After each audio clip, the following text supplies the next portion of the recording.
Many of us have read his books. Many of us have attended his motivational seminars.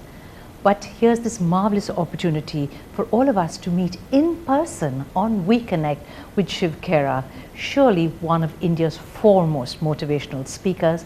And he's done so much for this whole feeling about making you feel good, about motivating people. So it's my intense pleasure to welcome him onto our program today. And thank you very much for joining us. Welcome to you as well. Thank you so much, Mr. Khera, for joining us. Thank you.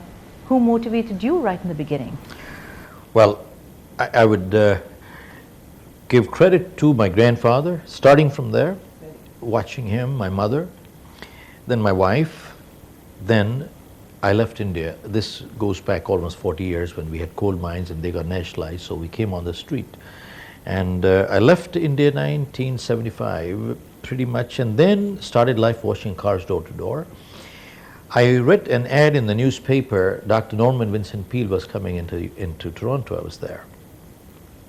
And that day I saw a 85-year-old man, young man, this height, 5'1", 5'2", maybe 5'3", with the shoes, I guess, with the kind of enthusiasm and self-confidence that he spoke, and humility along with it. With humility. Yes. Along with it, the way he spoke that day, I changed the definition of height. You don't measure a person's height neck down, By their always physical, neck up. yes, right. Yeah, you Yes. measure neck up. Yeah. And I tell you, that day I realized one thing, that problem is a sign of life. The bigger the problem, bigger the opportunity, one. And many times in life, not realizing that little aspect, we become our own biggest problem. Right. And then that biggest problem is our attitude. Right. But can you actually say that just by, say, the one encounter with somebody like Norman Vincent Peale, it could in fact make such a difference to your whole thinking and to what you had in your own mind? Many times people ask me, can you change attitudes in 3 days? We do a 3-day program. My answer is, we cannot change attitudes in 30 years. But attitudes can change in 3 seconds.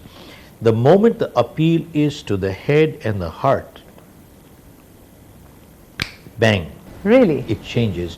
You appeal only to the head, nothing happens. People see you did a good job, they shake hands, they walk out, keep doing the same thing, and that's the end of it, nothing happens. But when it appeals to the head and the heart, things change in seconds. And that is the difference. Thinking, feeling together, emotional logic together, changes people's behavior. Without that, it doesn't happen. Right. Now, you over the years have motivated numerous people through your books, through your seminars. Just the kind of person that you are must be a tremendously feel-good factor for you. Well, it's a very humbling experience. I'm grateful. Some people, somebody showed direction to me. Thereafter, I became an avid reader. I went into research, met people much wiser than myself, learned from them.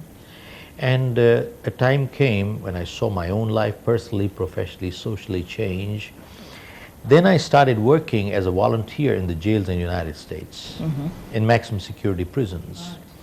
And I saw life change. And then I took the same thing to the corporate world. And then I would say pretty much there was no looking back. And it has been a tough ride. It's not been easy.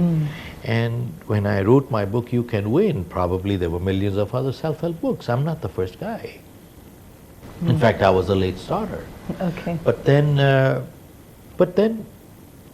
it seemed the word of mouth went on, and initially many places I was addressing people, giving talks, and people, when they started buying my book, they found that there were some aspects they could relate to it.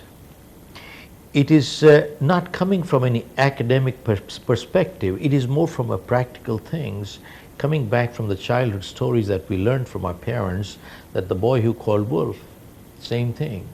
You shout wolf enough times, you lose credibility. When the wolf comes, nobody comes for help. So you see, people could relate to it. Yeah, it is happening to me on a day-to-day basis. And they started putting to practice. Right. Now, when you wrote You Can Win, which is your biggie, really, it was kind of pretty early in the piece in terms of Indians and the way we think. And therefore, I was been wondering, you know, that was a time when people weren't that interested or weren't that keen on being motivated, or were eager to sort of see what's he written about, what's this all about, let me see, let me buy. I would say so. I think you're right. At least that's what the people say. You were a pioneer on that. Yes, absolutely. Maybe the awareness in the country was probably brought in at that point when I came and set up my office in India and launched my book. In fact, I set up my office around 94, 93 in India. But the book was launched in 97, 98. And it really, it took off at that point, and I mean, I've been paid royalty for over 2.5 million copies, close to 2 million copies, which is officially, but unofficially with the pirated version, maybe, God knows, they estimate about 50 million copies have been already in the market, and this is just India and not international. I was just wondering that one of the things that appeals to me about your book is that it's very simply written. It's just so simple. It's easy to understand, and the little stories that kind of occur almost on every page holds the interest. Was that intentional to do it like that? Well, probably not. One thing is because I'm not that educated myself. One, and I'm not coming from a research and academic background. So my approach is more practical, coming from day-to-day things that I could understand. So keeping that in mind, and I've noticed one thing, that stories stick. Yes. Even today, I mean, if you talk to people, they still remember the childhood stories their mom taught and the parents taught, and people don't forget that. Somehow it hits emotions, and probably that is what is required to linger and last, to bring a positive change. Because if change does not take place, all we've got is information. And when we internalize the information, resulting in behavior change, that's called transformation.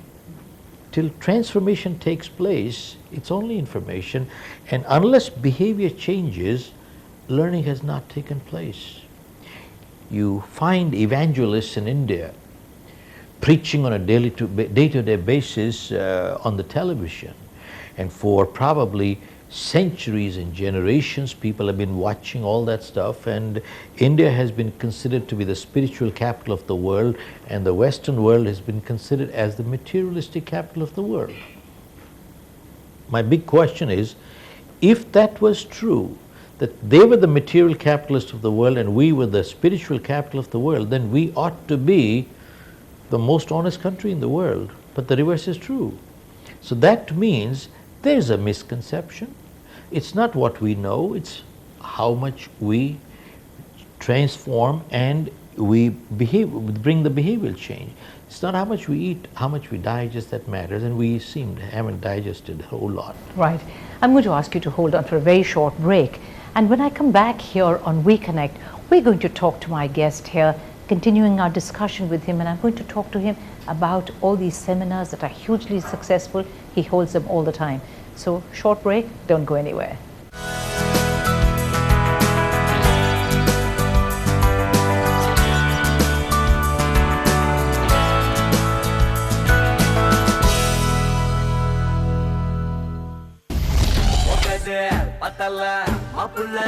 இன்னொரு matter கேளுடா மாமனோட daughter தானடா ஒட்டது பத்தல மாப்புள்ள இன்னொரு matter கேளுடா மாமனோட daughter தானடா கண்ணுல ரம்ம சின்ன உத்துனா தப்புன்னு ஒலைய ஏத்துக்கிட்டு ஆட போறேன்டா வேறண்டா வெட்டு குத்து போடுடா டப்பாந்துத்து எனக்கு எல்லாருமே சொந்தக்காரேன்டா ஒட்டது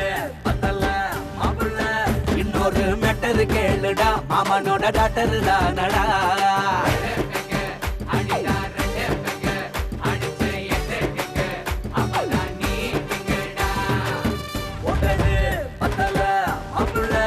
இன்னொரு மேட்டர் கேளுடா மாமனோட டாக்டர் தானடா சூப்பர் ரஜினி. கலக்கிட்டீங்க Kamal.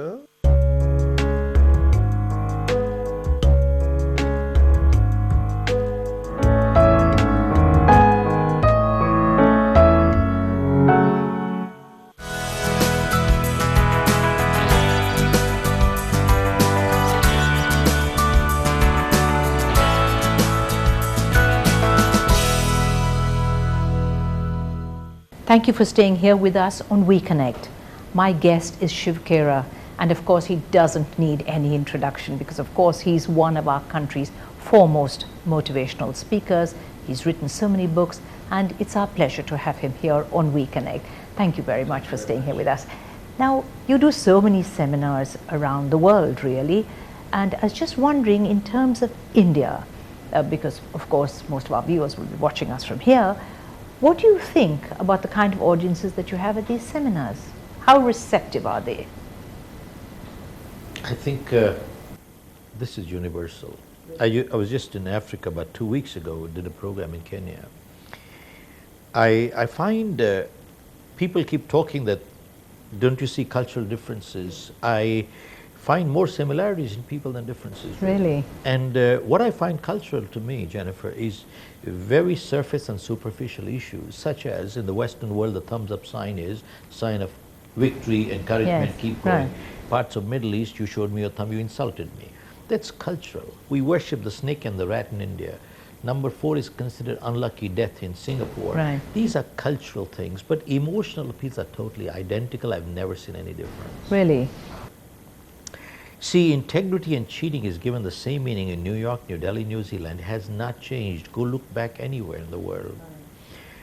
The only difference I find somewhere is drawing, when we do the workshops, I'm not talking of addressing 10,000, 15,000 people, that's different. But when you're talking about participative workshop, some countries you take a little longer to open up a little, they're a little more reserved, so it takes a little extra effort to get them opening up, but that's all.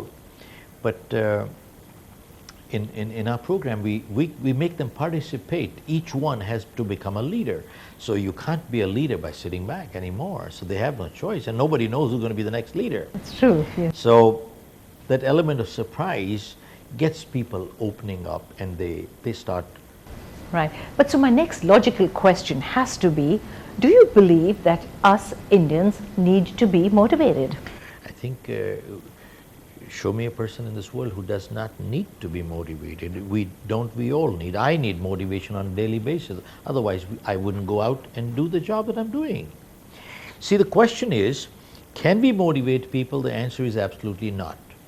What we can do is we can inspire people to motivate themselves, but we cannot motivate them. Why? Because motivation is action. I cannot act for you. You've got to act for yourself. It has to come from me. Right. But inspiration is thinking. When thinking changes, it starts reflecting in behavior, doesn't it? Which is more lasting, more permanent, and that's what people are looking for, aren't they? But it raises two major questions. One, why do people get demotivated? And two, who or what motivates a motivator? That's the biggest question. See, till we are able to understand this, we can never get on autopilot. And unless we get on autopilot, how long do we expect others to push us from outside? It does not work. Absolutely. So really, eventually, we have to get the entire thing moving from inside, internal, not outside.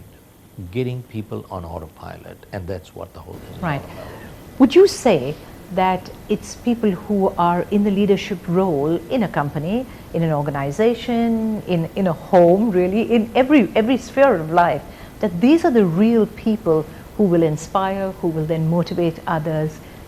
Is that the real crux here? I would say so. I mean, see, it's not only in the corporate world, personally, professionally, socially, anywhere you see, a mother has to motivate the kids. Again, coming back to inspiration.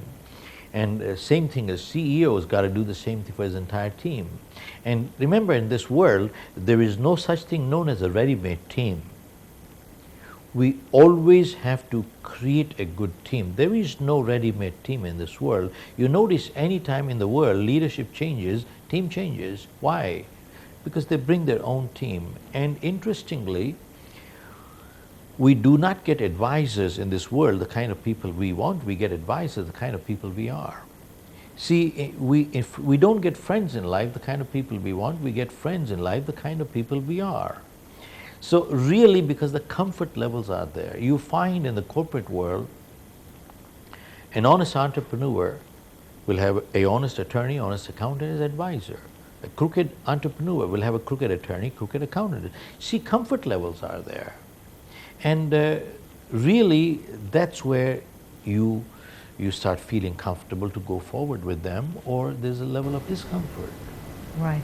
Now, you've written so many books and your workshops. You're a speaker in so many different countries of the world.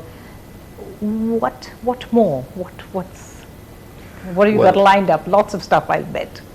Tell me. I'm shifting on to more into the leadership structured teaching part now, structured part, and that's what why I was looking at setting up a leadership and a management institute in India, but I postponed it at this point. But you find there is a huge gap today in employability. We've got clients in the corporate world. Even there was a survey by NASSCOM, and I believe even Narayan Murthy made a statement that you can't find good people to work today. There's a huge void. And what is coming out really today from the postgraduate schools, they have a piece of paper called MBA. Put them in a real life situation, they're lost, they're good at clearing exams, attitude probably is not there, and values don't exist, and because they have an MBA, nothing against it, don't get me wrong, but the expectations are so high that they all want to start as CEOs. But the bottom line really is the substance, the metal is missing. So keeping that in mind, I'm looking at getting into a structured kind of a program, and what you find today out there are hardly any good schools. Schools have mushroomed like you would not even believe. Garages have opened up management schools today, and they're giving degrees today. But a good one, I don't know. I mean, they don't exist. The fault of the system then, really? I would say the political system is, I would hold them accountable, because really it starts from the top, and merit has been sacrificed badly.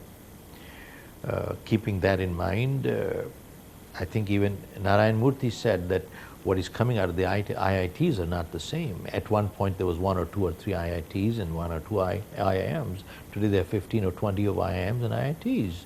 I mean, you can open 25 and 50 of those. Where's the faculty? Where is the faculty to teach that stuff? So it's like one more college, one more place. But most important thing is that that quality of faculty is crucial if you want to have a good nation moving forward, leadership. I think, how do you measure progress in a country? It is not industrial infrastructure, but really the quality of the character the country is producing of its people. That's a very interesting point, Mr. Khera. I'm going to come back to you and talk about that after a very short break. Please don't go anywhere, because we'll get right back with you here on We Connect.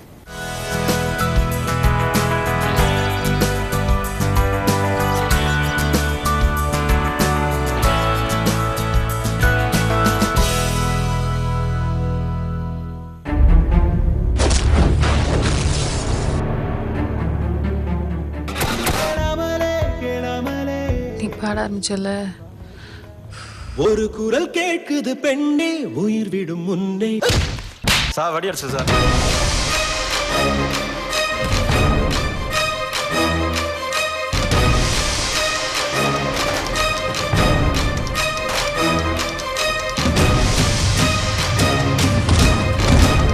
Fast dream வந்ததும் வருவதும் திங்கள் முதல் சனி வரை மாலை 4 மணிக்கு.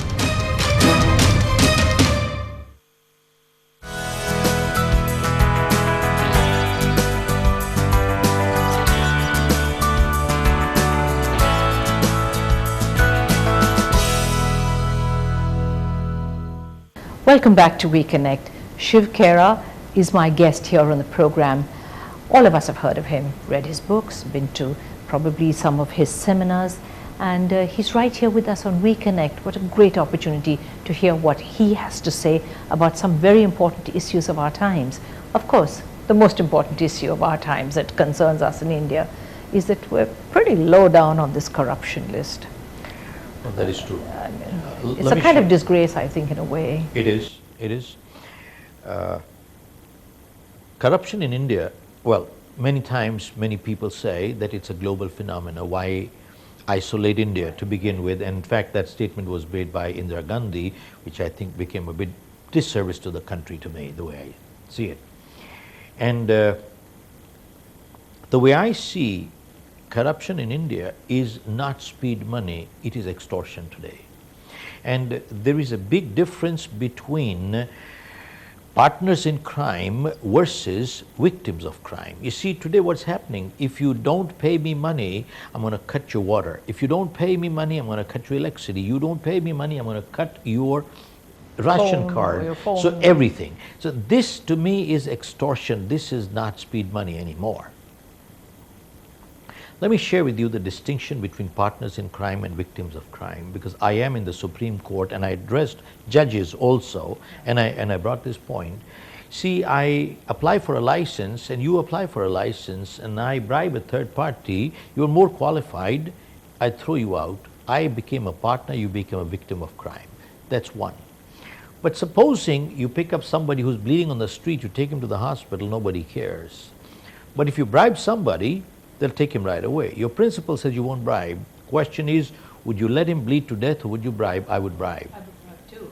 Now, legally, I just became a criminal. I broke the law. But ethically, I just saved a life.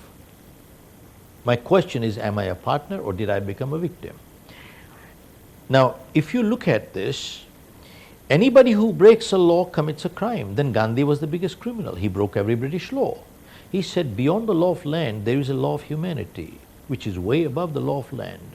So my point I'm trying to make is, I would say 99% of Indians are honest people. They are not partners in crime, they have become victims of crime. And today, this is what, if you look at it, extortion is what mafia does. And if there's any big mafia today in this country, it is the government of India. You can't find a bigger mafia. And I have filed I filed a PIL in the Supreme Court that there must be a witness protection plan in India, because money and muscles play such a big role. People who are innocent and honest, they don't get justice. And I've also filed another PIL about 8 weeks ago on a statement made by Shanti Bhushan that 8 out of 16 Chief Justices of India were corrupt. And interestingly, when Kiran Bedi built business class and traveled economy, and people said, oh, it's all wrong, it's ridiculous, and she cheated, I don't think so. And in fact, Chief Justice of India, former Chief Justice of India, Justice Verma, made a statement that she did wrong. My question is, how come people like Justice Verma do not make a statement on an affidavit filed by Shanti Bhushan which says 8 out of 16 Chief Justices are corrupt, where he has given names? How come they don't say a word? He is ex-law minister of India. My point is, my PIL that is just filed is that those ex-Chief Justices, former Chief Justices of India, 8 of them who've named there, should be investigated. And if they are honest, then they should be exonerated, and Shanti Bhushan should be in jail in contempt of court, and if they are corrupt, then they should be in jail. And look at this, Shanti Bhushan himself is about 85, 90 years old. If he dies, the case is closed, and many of the former Chief Justices are about probably similar age or younger, but they die, the case is closed. Look at this. Now, what does it show? The political will is missing. And many times people say our Prime Minister is totally clean and honest. My point is, how come he's not taking up these issues? Question is, anybody who holds the ladder for the thief, what do you call them? You have to look at in a much deeper light. Right. Now, you have taken up corruption as a really huge issue. My thing is, Shiv Khera is sitting out of the country. What makes him so zealous as we speak here today? Well, my roots are here. This is my country of origin, and that is my country of adoption. They adopted me, I adopted them. This is my country of origin. And looking at the scenario that we are seeing here, it's hurtful. And if we remain silent by looking at all this stuff, then we are also passive traitors. Active traitors are who are actively destroying the nation, and passive traitors who watch the nation being destroyed and remain silent. So I think it is time that we need to get up and get moving, and we have no right to criticize the system if we don't want to get involved. So either get involved or we have no right to criticize the system. Right. Do you ever see yourself returning to this country and living here and making it your home once again? I'm pretty much spending a lot more time here at this point. I'm doing that right now. Right. Tell me about your future direction. Tell me about where you see yourself just going forward. You did say that you might want to start some kind of an institute later on. Anything else on the cards? And a management institute is what is on the cards. I would say that's about it. I mean, though I keep addressing large gatherings of 5,000 and 10,000 people many times, and many times different political parties have also sort of sent feelers and talked to me. Okay. Is that something even on the horizon? Well, I took over a political party 2-3 years ago, and I resigned from there because it became too much for me to handle physically and financially, both. But I would say I've stepped back, and I was pretty much part of even Anna Hazare's movement, and I did go and support, and people asked me that in fact you were the one who started many of these things, but I said, look, if I couldn't lead, what says that I cannot support? I can be a good follower, what's the matter? I don't always have to be a good leader. Well, if I couldn't lead, let me be a good follower. So it is not something, it's not a trend or a fad that comes in and goes away. It keeps bugging you and it keeps coming back again and again. So it's not over. And sometimes in life, to go 2 steps forward, you have to take a step backward. And probably I'm in the 1 step backward at this time, and that's all. Well, that's a nice way of putting it. But what about books in terms of your own books now? I got your book, You Can Sell, just in the bookstore yesterday. So is that a different direction, or is it does it sort of follow? I think it's in the same genre, is it? Same style of? It is. Look, You Can Sell, many times people ask me, is it for salespeople? I turn back and ask them, tell me who's not selling? Who's not selling? And then if you look at a definition of a salesperson, anyone who sells a product, service, or an idea is a salesperson. Now, he may not be a sales professional, but he's a salesperson. Anyone who sells a product, service, or an idea is a salesperson. Bottom line, a candidate at a job interview, what's he doing? Selling. A boy, girl proposing to get married, what are they doing? A lawyer arguing in front of the judge for his client, what's he doing? A politician giving speeches to get votes, what's he doing? See, success in life depends on our ability to sell. In fact, I'm writing an article, and based on something I read going back a year ago. See, technology and technicians you can always buy with money. And technology, the way it is changing, forget people with white hair like me, even the younger generation is finding it hard to keep up with it. And every class that graduates today, it's a little more knowledgeable than the previous one. Now that's the positive side, but the flip side is within 2 years, this knowledge will become obsolete. The only people who will succeed in life going forward are people who have two abilities, ability to deal with people and ability to sell. I repeat, only people with two abilities going forward will succeed, ability to deal with people and ability to sell. People skills and selling skills. Great and very positive, and such a great and positive note to end on. Mr. Khera, I can't tell you that it's been a real pleasure to talk with you today. Thank you I very do much. appreciate you coming onto our program. Grateful. Thank you very much, and all the best to you in your travels and in whatever else you do. And of course, that's all we have time for here in Reconnect. But I'd like to tell you that this is a show that you've got to be watching, because I promise you that we will always have guests who are fascinating, guests who are interesting, and I do believe guests who always have a story to tell us. And so until you join me again next weekend, you take care. Bye for now.